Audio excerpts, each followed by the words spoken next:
उहाँहरू आदर्शका कुरा गर्नुहुन्छ। म यहाँबाट नेपाली कांग्रेस खोज्न चाहन्छु कांग्रेस कहाँ छ। प्रतिपक्ष मञ्चमा बसेको नेपाली कांग्रेसमाथि ध्यान आकर्षण गर्न चाहन्छु सभामुख महोदय।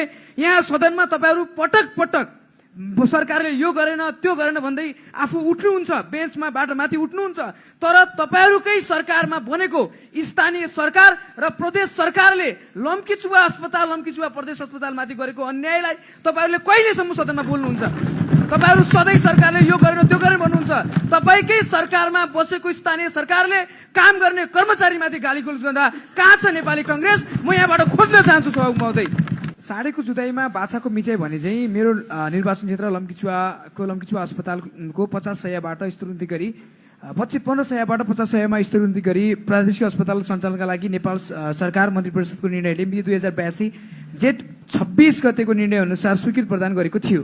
प्रादेशिक अस्पतालको स्वीकृति भएको यति वर्ष भइसक्दा पनि नगरपालिका र प्रदेशको आन्तरिक जुङ्गाको लडाईले गर्दा त्यहाँका स्थानीयले सधैँ अप्ठ्यारो र मारमा परिरहेका छन्। सम्मानित सर्वोच्च अदालतले प्रदेश अस्पताल बनाउनकै रोकटोक नगर्नु भनी अन्तरिम आदेश दिइरहेको छ, तर पनि अहिलेसम्म त्यो अस्पताल सञ्चालन गर्नुको सट्टा कर्मचारीले तलब नपाउनु र केही दिन यता त्यहाँका काम गर्ने कर्मचारीलाई त्यहाँको स्थानीय सरकारले गालीगुलोज गरेको र कर्मचारीमाथि गालीगुलोज गरेको सामाजिक सञ्जालमा एकदमै व्यापक आइरहँदा त्यहाँ गाली बेइज्जत भइरहन्छ, तर यो सञ्चालनका लागि म प्रतिपक्ष मञ्चमा बसेको नेपाली कांग्रेसमाथि ध्यान आकर्षण गर्न चाहन्छु सभामुख महोदय।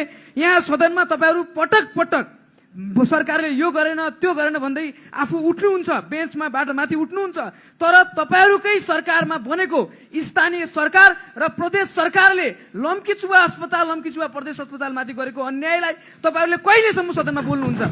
तपाईहरु सधैँ सरकारले यो गरेन त्यो गरेन भन्नुहुन्छ। तपाईकै सरकारमा बसेको स्थानीय सरकारले काम गर्ने कर्मचारीमाथि गालीगोलज गर्दा कहाँ छ नेपाली कांग्रेस? म यहाँबाट खोज्न चाहन्छु सभामुख महोदय। एउटा काम गर्ने कर्मचारीले काम गर्न पाउँदैन, प्रादेशिक अस्पताल बन्नुपर्छ भनिरहेको छ, प्रादेशिक अस्पताल बनिरहेको छैन, अनि यहाँ चाहिँ उहाँहरू आदर्शका कुरा गर्नुहुन्छ। म यहाँबाट नेपाली कांग्रेस खोज्न चाहन्छु कांग्रेस कहाँ छ, कांग्रेसको सरकार कहाँ छ, म यहाँबाट खोज्न चाहन्छु सभामुख महोदय। यति मात्र होइन, त्यहाँका कर्मचारीहरूले, त्यहाँका शिक्षा, स्वास्थ्य, खेलकुद अन्य क्षेत्रका कर्मचारी पनि यहाँबाट पीडित छन्। अनि अर्को अनौठो कुरो कर्मचारी महोदय, काम गर्न